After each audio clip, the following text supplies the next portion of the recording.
Class 8th science chapter 10th reaching the age of adolescence. पहुंचना किस उम्र में? एडोलसेंस। एडोलसेंस स्टार्ट हो जाती है आपकी अप्रोक्स 11, 12, 13 से। तो इसके बाद की एज कब तक? लगभग 19 तक। तो इस बीच जो एज है उसको एडोलसेंस टीन एज जिसे बोलते हैं। जनरली 13 से ये शुरू होती है। टीन 13, 14, 15, 16, 17, 18 और 19 टीन एज। तो एडोलसेंस इस एज में जो जो चेंजेस आते हैं वो सब हम पढ़ेंगे। In the previous chapter you have learn how animal reproduce.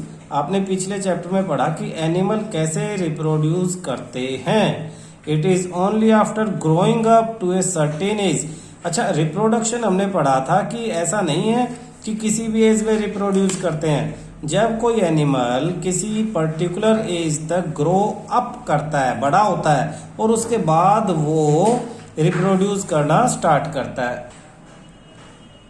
It is only after growing up to a certain age that human being and many other animal can reproduce. Human being खुद किसी particular age के बाद ही reproduce यानी संतानें पैदा करते हैं।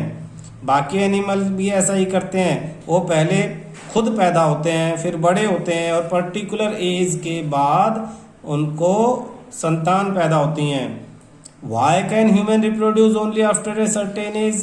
अब एक क्वेश्चन मान लो बच्चा ही पूछ ले कि सर एक पर्टिकुलर एज के बाद ही रिप्रोड्यूस क्यों करते हैं? एक्चुअली क्या है कि इसके लिए फिजिकली और मेंटली किसी ऑर्गेनिज्म को प्रिपेयर होना पड़ता है। अब एक छोटा बच्चा है 5 साल का और उसके भी बच्चा हो जाए 1 साल का, और 1 साल वाले बच्चे के भी बच्चा हो जाए, है ना? तो जो छोटा बच्चा है, मान लो डॉग का ही समझ लो, कैट समझ लो, तो खुद फिजिकली इतना प्रिपेयर नहीं हुआ, या इंसान समझ लो कि जो जिम्मेदारी निभा सके एक बच्चा जो पैदा होता है उसके लिए, प्लस इनकी खुद की फिजिकल हेल्थ ऐसी नहीं है जो रिप्रोडक्शन को सपोर्ट कर सके। एक्चुअली रिप्रोडक्शन के प्रोसीजर में लॉट्स ऑफ एनर्जी की जरूरत पड़ती है, तो बॉडी को स्पेशली प्रिपेयर होना पड़ता है for the process of reproduction. In this chapter आप इस चैप्टर में इसी चीज को फर्दर डिटेल में समझोगे। You will learn about the changes that takes place in human body after which a person become capable of reproduction. आप उन सब चेंजेस के बारे में, you will learn about the changes, आप उन सब चेंजेस के बारे में स्टडी करोगे, पढ़ोगे, जो होते हैं किसमें? ह्यूमन बॉडी के अंदर, जिसके बाद कोई पर्सन जो है वो कैपेबल होता है किसके लिए? रिप्रोडक्शन के लिए। यानी कुछ पर्टिकुलर चेंजेस की जरूरत होती है बॉडी में, वो चेंजेस होंगे तभी रिप्रोडक्शन पॉसिबल होगा। In chapter 9 you have learn about the human reproductive organ. आपने चैप्टर 9 में ह्यूमन रिप्रोडक्टिव ऑर्गन्स के बारे में पढ़ा, जिसमें मेल रिप्रोडक्टिव ऑर्गन अलग था, फीमेल रिप्रोडक्टिव ऑर्गन अलग था। Here we shall discuss the role that hormones play. अब हमारी बॉडी में एक स्पेशल चीजें हैं जो आप लोगों को शायद पहले नहीं पता थी, हार्मोन्स।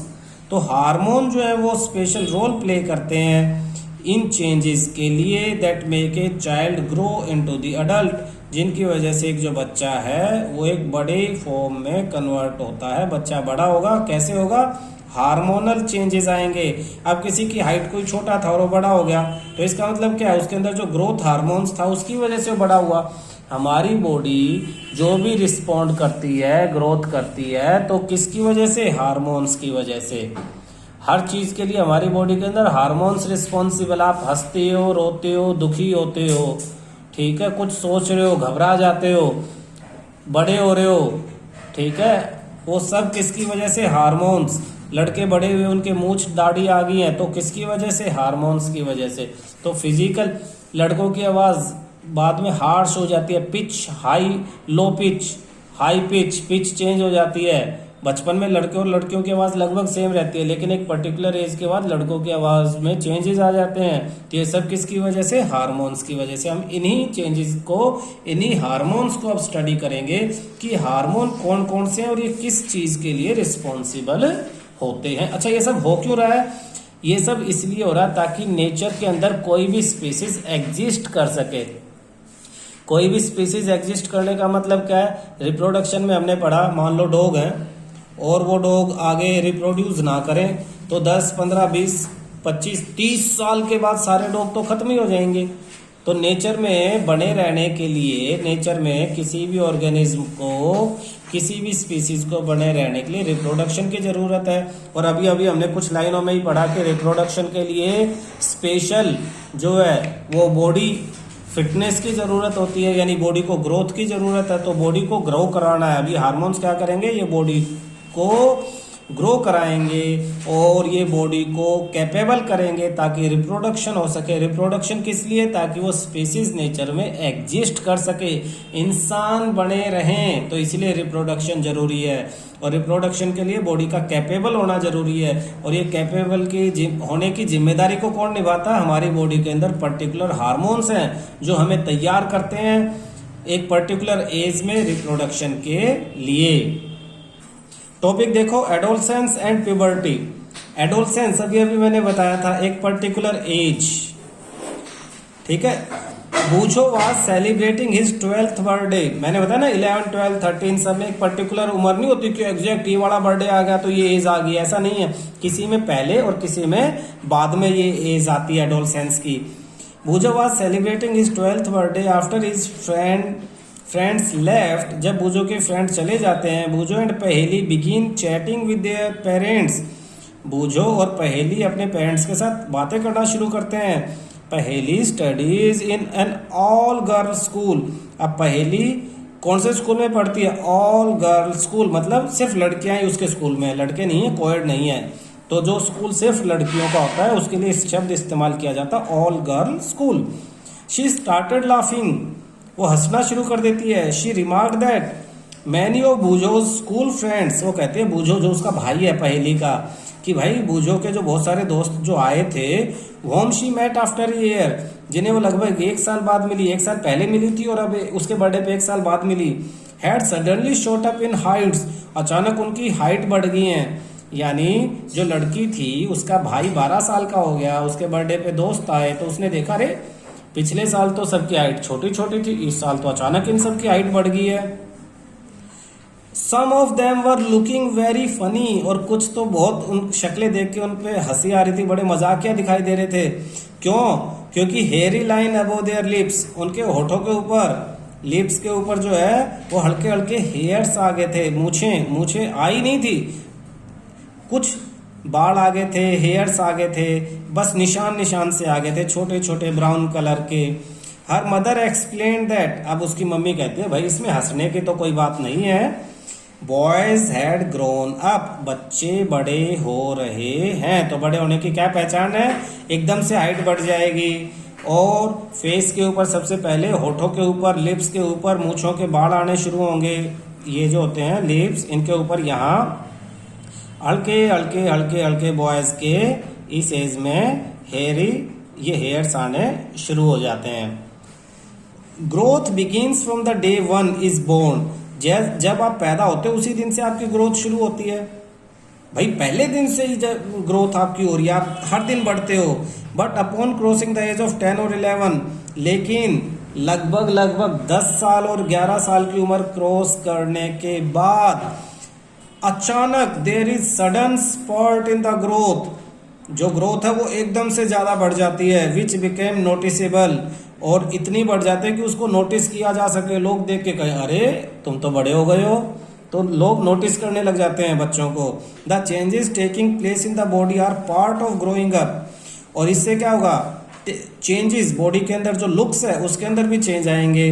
तो changes taking place in the body, शरीर के अंदर जो बदलाव आते हैं, body are part of growing up, वो आपके बड़े होने का ही एक हिस्सा है। उससे यही पता लगता है कि बच्चे बड़े हो रहे हैं। They indicate that they are no longer a child, अब ये चीजें इंडिकेट करती हैं आपकी बॉडी में जो चेंज है वो इंडिकेट करता है, क्या इंडिकेट करता है कि you are no longer a child, अब आप छोटे बच्चे नहीं रहे हो, but are on the way to becoming an adult, अब एक आप बड़े और समझदार इंसान बनने के रास्ते पर निकल चुके हो, यानी अब आप बड़े हो रहे हो। देखा होगा ना, पेरेंट्स डांटना शुरू कर देते हैं, इतना बड़ा हो गया है, तो इतना बड़ा हो गया का मतलब है 10, 11, 12 साल की एज में बच्चे बड़े होने लगते हैं। सबको लगता है बच्चे बड़े हो गए हैं, समझदार हो गए, तो उनसे उम्मीदें वैसे ही की जाती हैं।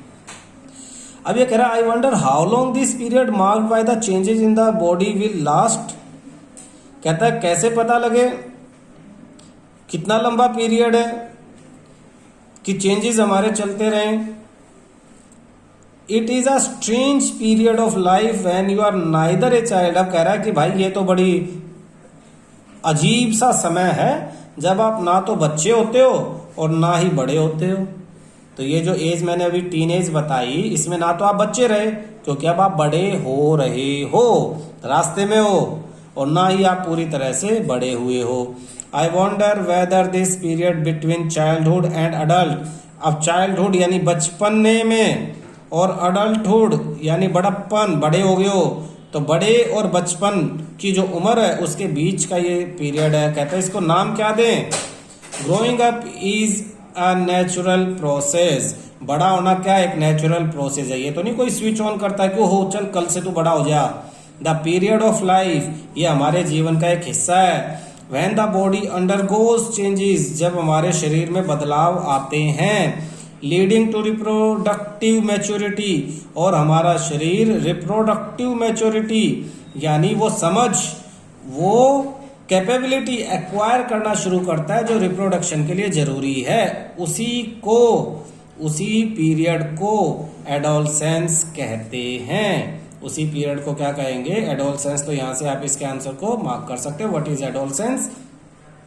Adolescence begins around the age of 11, लगभग 11 की एज से ये स्टार्ट होती है, एंड लास्ट अप टू 18 और 19, और 18 और 19 की एज तक ये चलती है। Since this period covers the teens, इस पीरियड में टीन्स कवर हो जाते हैं। ये जैसे मैंने स्टार्टिंग में चैप्टर के बताया था, 13 to 18, 19 years of age. Adolescents are also called teenagers. Adolescents को टीनेजर्स भी कहा जाता है। और लड़कियों में एडोलसेंस में बिगिन ए ईयर और 2 अर्लियर देन बॉयज। ये इंपॉर्टेंट है, ध्यान से समझना। लड़कियों में लड़कों के कंपैरिजन में 1 या 2 साल पहले ही एडोलसेंस की एज शुरू हो जाती है। यानी लड़कियां मेंटली और फिजिकली अपनी एज के लड़कों से लगभग 1 से 2 साल आगे होती हैं। सेम क्लास में 7th क्लास की गर्ल, 7th क्लास के बॉयज। तो 7th क्लास की गर्ल जो है वो फॉरवर्ड है बॉयज के कंपैरिजन में, बायोलॉजिकली, फिजिकली, मेंटली। एडोलसेंस की एज यानी वो पहले बड़ी हो रही हैं, किसके कंपैरिजन में, बॉयज के कंपैरिजन में। इनके एडोलसेंस की एज पहले स्टार्ट हुई है, इनमें चेंजेस पहले स्टार्ट हुए हैं। तो याद रखना, इन द गर्ल्स एडोलसेंस में बिगिन ए ईयर और 2 अर्लियर देन इन बॉयज। आपने घरों में देखा होगा, सेम एज के भाई बहन है, लड़कियां जल्दी समझदार हो जाती हैं, तो उसका रीजन बायोलॉजिकली है। Also the period of adolescence vary from person to person. अब हर लड़का ये नहीं कि दूसरे को कहता हो तेरा स्टार्ट हो गया कल से एडोलसेंस, मेरा भी हो गया, ऐसा नहीं है। वेरिएशन है इसमें, कोई पहले, किसी की मूछ दाढ़ियां आनी पहले शुरू हो जाती है, किसी की लेट होती है, इसमें कोई फर्क नहीं है। The human body undergoes several changes. कह रहा है इंसान का जो शरीर है उसमें बहुत सारे बदलाव आते हैं एडोलसेंस के अंदर। These changes marks the onset of puberty. और ये चेंजेस एक तरह से निशानी है किस चीज की, प्यूबर्टी के स्टार्ट होने की। प्यूबर्टी क्या है, प्यूबर्टी क्या है थोड़ी देर बाद स्टार्ट करते हैं हम, पहले आगे पढ़ते हैं। The most important change which marks puberty is that boys and girls become capable of reproduction. हाँ बेटा देखना, became the capable of reproduction. Puberty the most important change which make, जो सबसे इंपॉर्टेंट चेंज है जो इस उम्र में होता है, क्या कि जो शरीर है किसका, बॉय का और गर्ल का, मेंटली और फिजिकली दोनों कैपेबल ऑफ रिप्रोडक्शन, वो रिप्रोडक्शन के काबिल हो जाते हैं। Puberty ends when adolescence reaches reproductive maturity. Puberty खत्म हो जाती है कब? जब एडोलसेंस जो है वो मैच्योर हो जाते हैं। रीचेस रिप्रोडक्टिव मैच्योरिटी, जब एडोलसेंस रिप्रोडक्शन करने के लिए कैपेबल हो जाते हैं तब प्यूबर्टी की एज खत्म हो जाती है। यानी प्यूबर्टी क्या है? प्यूबर्टी स्टार्टिंग है इन सब चेंजेस। तो प्यूबर्टी क्या है? जो चेंजेस आने स्टार्ट होते हैं 13 की एज में, 12 की एज में, ताकि आप रिप्रोडक्टिव मैच्योरिटी को एक्वायर कर सको, उसे प्यूबर्टी कहते हैं। क्लियर है? बॉडी में जो चेंजेस स्टार्ट होते हैं वो प्यूबर्टी है। और ये प्यूबर्टी खत्म कब हो रही है? जब बिल्कुल आप बदल जाते हो, आप रिप्रोडक्शन के लिए जो है रेडी हो जाते हो, कैपेबल हो जाते हो, तब प्यूबर्टी खत्म हो जाती है। अब हमारे पास चेंजेस एट प्यूबर्टी। प्यूबर्टी की एज में क्या क्या चेंजेस आते हैं, अब हमें वो पढ़ना है। सबसे पहले इंक्रीज इन हाइट। हमने सबसे पहले तो यही पढ़ा, बूझो का बर्थडे था, दोस्त सारे आए, सबकी हाइट एकदम से उसकी बहन को लगा रहे ये तो इसी साल एकदम लंबे हो गए। तो सबसे पहले क्या होता है कि हाइट बढ़ती है। जो एज है आपकी 12, 13 के आसपास, 10, 11, 12, 13, एकदम से आप किसी की कभी लगभग 1 साल का पीरियड एकदम से हाइट निकल जाती है। देखते ही पता लगता है बच्चा एकदम से बड़ा हो गया। The most conspicuous change during the puberty is the sudden, अचानक। वैसे नहीं जैसे बचपन से बढ़ते आ रहे थे, बढ़ते तो बचपन से आ रहे थे, छोटे थे, धीरे धीरे बड़े हो रहे हो, रेगुलर हो रहे हो, पहले दिन से बड़े हो रहे हो, लेकिन सडन इंक्रीज इन हाइट, अचानक हाइट पे ही सारा शरीर ने जोर लगा दिया। At this time the long bones, हड्डियां लंबी, that is the bones of the arms and the leg elongate and make a person tall. आपके हाथों की, पैरों की हड्डियां अचानक लंबी हो जाती हैं और जब इंसान है वो लंबा हो गया है। अब देखो कैलकुलेशन ऑफ फुल हाइट। आप हाइट को कैसे कैलकुलेट करोगे, इसका मीनिंग समझना। प्रेजेंट हाइट, आपकी अभी जो हाइट है वो, अपॉन में percentage of full height at this age, इस पर्टिकुलर हाइट में, इस पर्टिकुलर एज में कितनी परसेंट हाइट होनी चाहिए वो, और मल्टीप्लाई 100। तो ये कैसे पता लगेगी? तो ये परसेंटेज कैसे पता लगेगी? ये देखो ऊपर आपको एक टेबल दे दिया है। इस टेबल में यहाँ पे एज इन ईयर्स, जैसे अगर आप 8 साल के हो तो बॉयज 72%, गर्ल 77%। अप्रोक्स जो हाइट आपकी, जो मैक्सिमम हाइट आपकी होगी, लगभग, इससे चेंज हो सकता है, लेकिन लगभग जो आपकी मैक्सिमम हाइट होगी, आपकी हाइट उसका 72% तक पहुंच चुकी होनी चाहिए। अब आपकी उससे कम हुई है या ज्यादा हुई है, वो कैसे कैलकुलेट करेंगे? इस फॉर्मूले से कैलकुलेट करेंगे। जैसे एग्जांपल मैं पूछता हूं, आपकी एज कितनी है बेटा? 11 यानी 81%। आप अपनी मैक्सिमम हाइट का 81% हाइट आपकी हो चुकी है। तो आप क्या करोगे? आप अपनी प्रेजेंट हाइट जो है वो लिखोगे। प्रेजेंट हाइट कितनी है आपकी? आप अपनी प्रेजेंट हाइट लिखोगे, अपॉन में परसेंटेज लिखोगे, जो भी आपकी एज के सामने लिखी होगी, और मल्टीप्लाई 100 करोगे। आपको पता लगेगा कि आप अपनी हाइट से ज्यादा आगे चल रहे हो या आपकी मैक्सिमम हाइट होगी कितनी। जैसे मैं बताता हूँ, 9 साल का बच्चा है और अभी वो 120 सेंटीमीटर लंबा है, तो क्या करेगा? 120 अपॉन ग्राफ से देखेगा, 9 के आगे 75 लिखा है, मल्टीप्लाई 100, यानी उसकी एज 18 साल के होने के बाद या मैक्सिमम 160 सेंटीमीटर लंबा वो होगा। ये कैलकुलेशन है, मैथमेटिकली, बायोलॉजिकली डॉक्टरों ने चेक करके ये सब बनाया हुआ है।